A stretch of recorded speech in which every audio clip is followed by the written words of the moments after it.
जय भोले की दोस्तों, the incredible vlogger and explorer channel पर आपका स्वागत है। दोस्तों, आज हम अपने चैनल पर ऋषि पंचमी के बारे में बात करेंगे।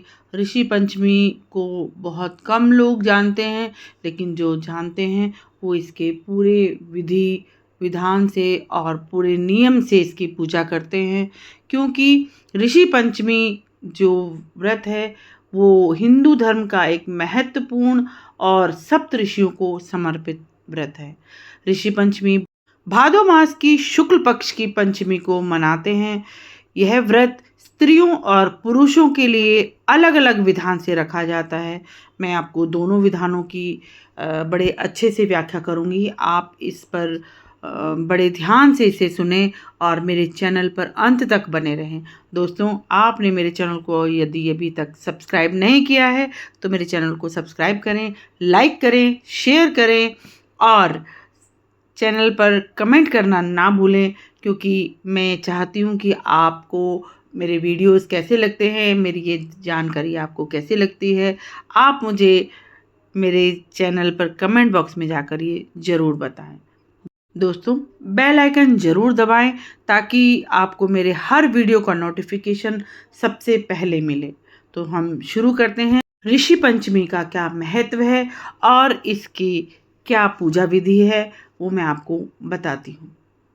हिंदू पंचांग के अनुसार भादो मास के शुक्ल पक्ष की पंचमी को ऋषि पंचमी मनाई जाती है। इस दिन वर्षों से सप्त ऋषियों की पूजा और व्रत करने की परंपरा चली आ रही है। इस पर्व को गुरु पंचमी और भाई पंचमी के नाम से भी हम जानते हैं। इस दिन जो बहन रक्षाबंधन को अपने भाई को राखी नहीं बांध सकी, ऋषि पंचमी के दिन वह अपने भाई को रक्षा सूत्र बांध सकती है। ऐसी मान्यता है कि इस दिन व्रत और पूजा करने से सप्त ऋषियों का आशीर्वाद प्राप्त होता है।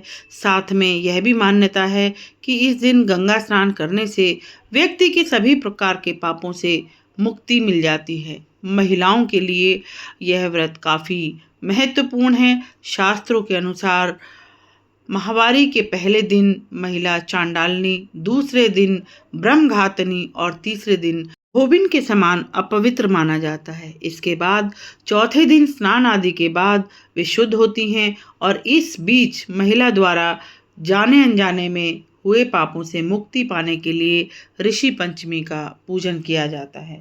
ऋषि पंचमी के दिन सप्तऋषि यानी ऋषि कश्यप, ऋषि अत्रि, ऋषि भारद्वाज, ऋषि वशिष्ठ, ऋषि गौतम, ऋषि जमदग्नि और ऋषि विश्वामित्र की पूजा की जाती है। ये 7 ऋषि ब्रह्मा, विष्णु और महेश के अंश माने जाते हैं। इस व्रत को करने से सभी प्रकार के पापों से मुक्ति मिलती है और जीवन में सुख शांति आती है। इसके अलावा अगर कोई व्यक्ति अपने पिछले जन्मों में किए गए पापों का कष्ट इस जन्म में भोग रहा है तो यह व्रत करने से उन पापों से मुक्ति मिल जाती है। दोस्तों, अब मैं आपको ऋषि पंचमी की पूजा की विधि विधान बताऊंगी। जैसा कि मैंने आपको बताया था, इसमें महिलाओं और पुरुषों के लिए अलग अलग पूजा का विधान है, वो मैं आपको बताती हूँ। सबसे पहले मैं पुरुषों के लिए पूजा का विधान बताती हूँ, किस प्रकार पुरुषों को पूजा करनी चाहिए।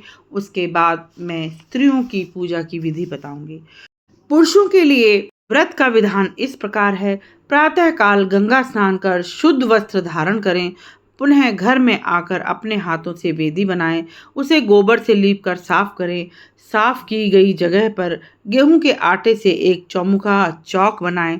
चौक पर कुश का आसन बिछाकर बत्ती, धूप, दीप, पुष्प, नैवेद्य तथा 7 छोटे छोटे सुंदर दीपों द्वारा सप्त ऋषियों यानी कश्यप, अत्रि, भारद्वाज, विश्वामित्र, गौतम, जमदग्नि और वशिष्ठ की पूजा करें। पूजा के बाद अर्घ दान करें। इस दिन नमक व हल से बोई जाने वाली वस्तुओं को खाने की मनाही होती है, यानी आप समा के चावलों का भोग लगाएं। इस भोग को पूजा में उपस्थित व्यक्तियों को भोग के रूप में देकर स्वयं भी इसका प्रसाद खा लें। इस प्रकार भक्ति पूर्वक ऋषि पंचमी का व्रत एवं पूजा करने से सप्तऋषि लोक की प्राप्ति होती है, सांसारिक सुख व संपन्नता व्यतीत होती है। तो दोस्तों, इस प्रकार पुरुषों की पूजा विधि का विधान है। अब मैं आपको महिलाओं के लिए ऋषि पंचमी व्रत का विधान बताती हूँ। आप ध्यान से सुने। ऋषि पंचमी के दिन इस व्रत को धारण करने पर गंगा स्नान करें। यदि गंगा स्नान संभव न हो तो किसी नदी, जलाशय अथवा घर पर ही स्नान करें। आप नहाने के बर्तन में थोड़ा सा गंगा जल डालकर नहा लें तो वह भी गंगा जल स्नान के बराबर होता है। स्नान में प्रातः 108 बार मिट्टी के साथ हाथ धोएं। हाथ धोने में मिट्टी में गोबर, पीपल की मिट्टी, गंगा जी की मिट्टी, गोपी चंदन, तिल, आंवला, गंगा जल, गौमूत्र इत्यादि को शुद्ध जल में मिश्रित कर हाथ पैर धोएं। 108 बार उंगली से दांत मांजें। 108 बार मुंह में पानी भरकर कुल्ला करें। 108 पत्ते सर पर रखकर 108 लोटा जल से स्नान करें। स्नान कर नए वस्त्र धारण कर गणेश जी तथा देवी अरुंधति का पूजन करें। 16 प्रकार से सप्तऋषियों का पूजन करें।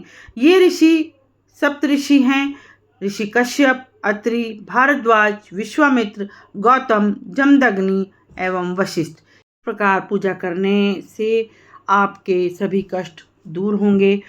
इस पूजा के बाद आप सप्तऋषि की कथा अवश्य सुने। पूजा की सामग्री क्या होनी चाहिए वो आप ध्यान से सुने। इसके बाद मैं आपको ऋषि पंचमी की कथा सुनाऊंगी। आप अंत तक बने रहें और बड़े ध्यान से सुने। पूजा की सामग्री को लेकर पूजा के बाद 7 केला, घी, चीनी और दक्षिणा रख दें। बाद में इसे किसी ब्राह्मण को दान दे दें। सायंकाल रात्रि के प्रथम पहर में सूर्यास्त के कम से कम 1 घंटे बाद भोजन करें। ऋषि पंचमी के दिन व्रत में केवल वृक्षों के पके फल ही खाएं। नमक, दूध, घी, चीनी इत्यादि ना खाएं। आप भोजन के बाद पुरोहितों को गाय भी दान में दे सकते हैं। दोस्तों, अब मैं इसकी कथा का श्रवण कराती हूँ। इस पावन दिन व्रत कथा पढ़नी और सुननी चाहिए। व्रत कथा पढ़ने और सुनने से आपको व्रत के बराबर ही पुण्य फल मिलता है। तो दोस्तों, मैं कथा शुरू करती हूँ। आप सभी ध्यान पूर्वक और मन लगाकर इसे सुने। विदर्भ देश में एक सदाचारी ब्राह्मण रहता था। उसकी पत्नी बड़ी पतिव्रता थी जिसका नाम सुशीला था। उस ब्राह्मण के एक पुत्र और एक पुत्री थी। विवाह योग्य होने पर उसने समान कुलीन वर के साथ कन्या का विवाह कर दिया। कुछ दिनों बाद वह विधवा हो गई। दुखी ब्राह्मण दंपत्ति कन्या सहित गंगा तट पर कुटिया बनाकर रहने लगा। एक दिन ब्राह्मण कन्या सो रही थी तो उसका शरीर कीड़ों से भर गया। कन्या ने सारी बात अपनी माँ से कही। माँ ने अपने पति से सब कहते हुए पूछा, प्राणनाथ, मेरी साध्वी कन्या की यह गति होने का क्या कारण है? ब्राह्मण ने समाधि द्वारा इस घटना का पता लगाया और बताया, पूर्व जन्म में यह कन्या ब्राह्मणी थी। इसने रजस्वला होते ही बर्तन छू दिए थे। इस जन्म में भी इसने लोगों को देखा देखी ऋषि पंचमी का व्रत नहीं किया, इसलिए इसके शरीर में कीड़े पड़े हैं। धर्मशास्त्रों की मान्यता है कि रजस्वला स्त्री पहले दिन चांडालनी, दूसरे दिन ब्रह्मघातनी तथा तीसरे दिन धोबिन के समान अपवित्र होती है। वह चौथे दिन स्नान करके शुद्ध होती है।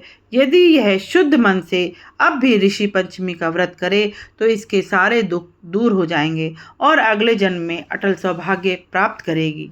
पिता की आज्ञा से पुत्री ने विधि पूर्वक ऋषि पंचमी का व्रत पूरा किया और पूजा पूरी की। व्रत के प्रभाव से सारे दुखों से मुक्त हो गई। अगले जन्म में उसे अटल सौभाग्य सहित अक्षय सुखों का भोग मिला। तो दोस्तों, इस प्रकार ऋषि पंचमी का व्रत करने से आप सभी के दुखों का निवारण होता है। और जैसा कि मैंने आपको बताया, पुरुषों के लिए व्रत का अलग विधान है और स्त्रियों के लिए व्रत का अलग विधान है। आप उसी के अनुसार इसकी पूजा करें। एक चीज़ मैं आपको और बताती हूँ जो मैं बचपन से सुनती आई हूँ कि इस दिन ब्रश करने की बजाय हमें औंघा की जड़ से दातुन करनी चाहिए। इससे हमारे दांत बहुत मजबूत होते हैं और हमें ऋषियों का आशीर्वाद भी प्राप्त होता है। तो आप सभी पर इन ऋषियों की कृपा बनी रहे। आप सभी की मनोवांछित इच्छाएं पूरी हों। जो भी आपने इच्छा रखी हैं, भगवान आपकी सभी इच्छाओं को पूरा करे। इस तरह की कामना मैं भगवान से करती हूँ और वीडियो का समापन करती हूँ। अंत में मैं आपसे फिर से एक बार और कहती हूँ कि यदि आपने मेरे चैनल को अभी तक सब्सक्राइब नहीं किया है तो आप मेरे चैनल को सब्सक्राइब करें, बेल आइकन ज़रूर दबाएं और मुझे कमेंट बॉक्स में कमेंट ज़रूर लिखें कि आपको ये मेरी कथाएं और ये जानकारी आपको कैसी लगती हैं। तो दोस्तों, जय भोले की।